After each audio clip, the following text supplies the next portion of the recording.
excited that this day has finally come. And today, I think, is going to be less of a project and more of a story. And I'm really excited to share with you my passion for teaching math and my vision for it being used as a catalyst to promote confidence in students' lives. Math teaching is the general topic, and I've used the self-development and career strand to kind of marry those together for a little combination. And my project has been on kind of a little journey throughout this year. I originally wanted to research educational philosophies to hopefully claim one for myself, whether that be taking one that already existed, combining two or more, or starting from scratch on my own. And I was really confident in that. But as I started to research educational philosophies, I found that most of them are birthed out of one's own experience in teaching, of which I really have none. And so I know that there's a long road ahead of me before I really craft a philosophy of education. In the midst of wondering what I was going to do for my project, some wonderful people in my life helped to open my eyes to all the opportunities that I've had this year in tutoring my peers in math and in teaching some. And so that is what this project is about. It's all because of GCA. And I'm so thankful that the Lord gave me the opportunity to come to GCA this year, because without GCA, I wouldn't have had any of these experiences, and I won't read those off. I will clarify the second bullet. I didn't teach the course calculus this year. I planned one lesson, and that was really fun. But why math? I know that God has gifted me with numbers. I'm a natural with numbers. As I was growing up, Dad would always give Jason and I little math games and things to do on long road trips. And this might sound creepy, but I would say, Daddy, I see those numbers in my head. I can see that problem. So that was proof to him that I was a natural with numbers. My grandpa was a high school math teacher his whole life, and my dad majored in math in college. And though Jason and I were his only two students, he really transferred that passion of math onto me. I don't know so much about Jace, but definitely onto me. So I have to wonder if it is in my blood. And I've also had the most amazing math teachers who didn't only teach me the math formulas and steps, but who taught me the why in math, to go off my title. And that really helped me create a foundation to where I truly understand what's going on in math class, and I'm confident that I can teach that to someone else and transfer that passion adequately. So as simple as this statement may sound, though it is full of rich memories and experiences, I love math. I did some research, though, to find out why I was so rare and why I'm part of that minority. And so I found that Americans like bathrooms and broccoli more than math. Almost one-third of Americans would rather clean their bathrooms than do a math problem. And when Raytheon Corporation asked 1,000 middle schoolers if they'd rather eat broccoli or do a math problem, I know you could guess it, but they said broccoli. And I even surveyed some of the students that were in Capstone one day in the honors class, and I asked, do you like math? Why or why not? I'm sure you guys remember being asked that. 4 of you answered yes. They liked that it was black and white, yes or no, right or wrong. There was no reading involved, or they feel like they're just naturally gifted in math. I think I'd fall under that category. And 7 of them answered no. It's hard. They need extra help. They go through the motions. They don't really get what's going on. They're a visual learner, not so much with numbers, it's not their thing. They had a bad teacher that ruined it for them, or this is the biggest question, why does math matter? When am I ever going to use this in the real world? Ooh, I went too far. Here we go. There we go, perfect. Lindsay Cook from US News and World Report had an awesome article, and she talked about how the way that you think about math truly affects the way that you perform in the math class and how that is carried on throughout your schooling as a whole. And I'll quote her here. People with high math anxiety tend to believe that math is not useful and don't have motivation to succeed in math. Furthermore, children who start behind their peers in math skills don't usually catch up, according to past research. And to me, that's just haunting. That, first of all, we're dealing with children, so probably upper elementary school age kids who start behind their peers in math, they're probably not going to catch up. And so they'll be in geometry class not totally understanding what's going on. I came across another article called I Hate That Kids Hate Math, and I couldn't agree more. Kelly Trotter King says students hate math for 3 reasons. It's intimidating, no one has taken the time to build up their confidence in the subject, and for that I just say preach, Kelly Trotter King. And third, she says math is processed differently by different brains, And she adds on to that saying, loving or hating math is a nature and nurture issue. So though God has genetically made our brains different, male or female, you may be a visual learner or an auditory learner or a kinesthetic learner, the list goes on and on. Though our brains are different, our environment shapes our attitude towards math. For me, in my environment, it's easy for me to like math because of my grandpa and my dad and my amazing teachers. But for others, it may be more difficult because, in fact, the majority of our society hates math. It's kind of like a pass card, and it's okay to hate math, and it's okay to not be good at math, because most people aren't very good at math. So through all this research, I've formed my own opinion on it. I believe that most kids, when they start school, have an open mind to math, and they don't dislike it. But somewhere along the way, something happens. And I'm not talking about everyone. Here, I'm just talking about those who maybe are adults or teens who claim that they don't like math. So somewhere along the way, they had a bad teacher or just a bad experience where they didn't grasp something in class.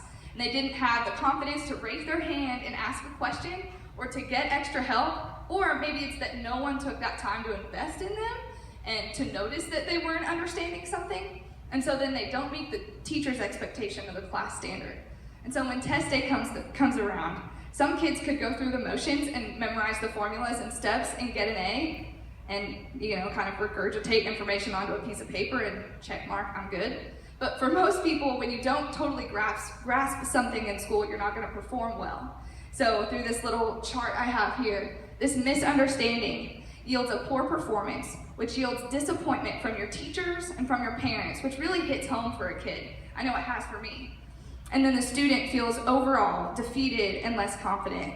And then they're going to choose to not like math, because why would you like something that you're not really good at? And that is why I believe that math at its roots is a confidence issue. It's crazy that something like math could almost be like a mirror. We treat it like a mirror anyway, and it has such a reflection on who we are as a person. Crazy. I had the best mentor throughout this process. Mrs. Beckman has been more than a mentor to me, and I could really talk about her all day. And I got to observe her class, and she did some great things listed here that I would love to implement one day. She encourages her students to persevere, and she admits that math is hard, but her students know that they have the power to overcome the difficulty in math, and that they can persevere, and that it's not bigger than them. She explains before she works things out on the board with words, and this practicality yields deep understanding for her students. She says, in math, always choose the path of least resistance. And as she began to say this, her students joined in with her, and I love that. She also encourages her students to begin with the end in mind. And this is one of Stephen Covey's 7 Habits of Highly Effective People. And though it's so applicable in math, I know that the kids in her math class will later on in life know that they should begin with the end in mind and be reminded of her math class. What a great example of that math class was for me.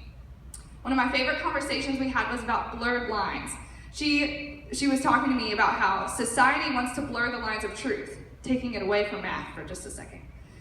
We can see that through the legalization of gay marriage. That line's been blurred quite a bit. Through this life conversation, I guess with the topic of abortion, how special is life? When does life begin?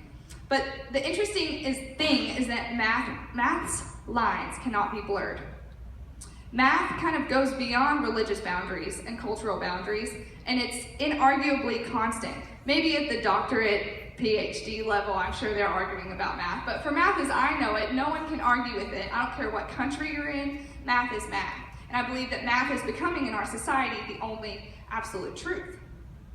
Even Jonathan Edwards, author of Sinners in the Hands of an Angry Math Teacher, God, says, when I am violently beset with temptations or cannot rid myself of evil thoughts, I resolve to do some arithmetic or geometry or some other study which necessarily engages all my thoughts and unavoidably keeps them from wandering. Thought it was cool that even he saw math as his constant. I wish it was God that was his constant, but hey, for the sake of the point.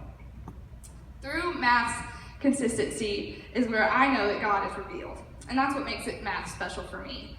And these verses, I won't quote them all. You guys can look them up if you don't already know them. But Colossians 1:17, God was before everything, and he holds everything together.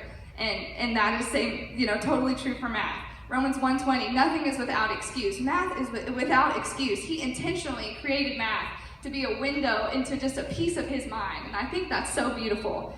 And though math was the same yesterday, today, and it will be the same probably forever, I know so much more, and I'm so much more confident in the fact that Jesus Christ was the same yesterday, today, and forever, as Hebrews 13:8 says.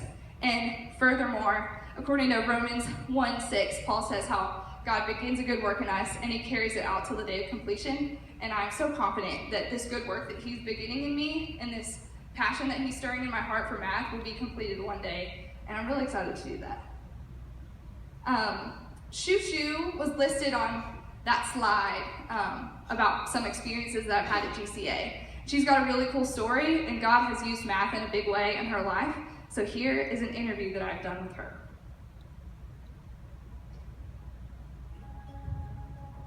Hi, my name is Shushu, and I'm from Iraq. I was born and raised in Baghdad, and throughout that being growing up there and throughout the war and after the war, really, me and my family realized that it wasn't really safe to stay there, and so we fled the country and seeked asylum in various different countries such as Turkey and Holland, and eventually God brought us to the United States. And through that process, I didn't really get enough education. I had really a big gap in home basics and all that.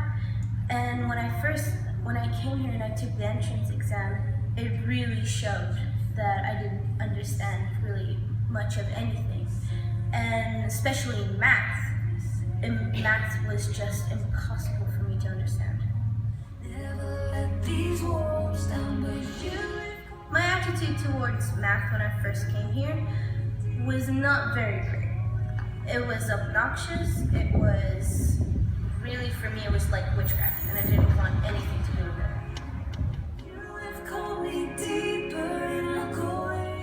It's not a hindrance to me right now. It's gotten easier to understand.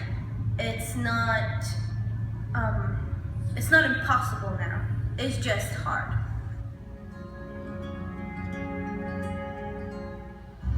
My self-confidence, well, I didn't really quite have confidence when I first came here because I wasn't like everybody else. Everyone around me in class seemed to understand every single subject, and especially with math, I just felt like I was not supposed to be here and I did not belong and I was stupid and all that. So my self-confidence was very low.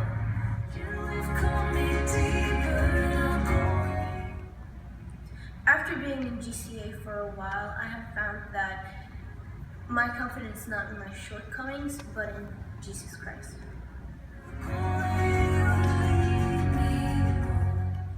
Just by the people who helped me and tutored me in math, increased my self-confidence of how I could master and understand math more, and it made me really have confidence in myself that I could understand these kind of subjects. And it wasn't impossible, it was possible. Mm-hmm. And they showed me that through them teaching and helping me and making me understand it. And it made me kind of feel free, like I'm not anymore in a cage, that I can accomplish all things and not make something like math that is easy to understand be a block in my way.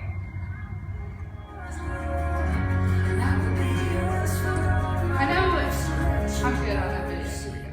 We can go to the next slide, but I know that video kind of speaks for itself, but I'll just say math is so powerful. I'm so passionate about that. So in conclusion, for everything, at the beginning of the year, Coach Hannah and Miss Brown had us form our own personal mission statements, which was so foreign to me. And this is the one I crafted. My mission is to promote confidence through knowing, fostering, and upholding truth. And as I was reviewing back to things that we did at the beginning of the year when putting this project together, I was blown away by that statement. That throughout all of this research that I've done and the searching of my heart that I've done, that is so true. And though I didn't think I was going to craft an educational philosophy, I really have a basis for one. And I am so grateful for Capstone and for GCA for pointing me in that direction. Thank you.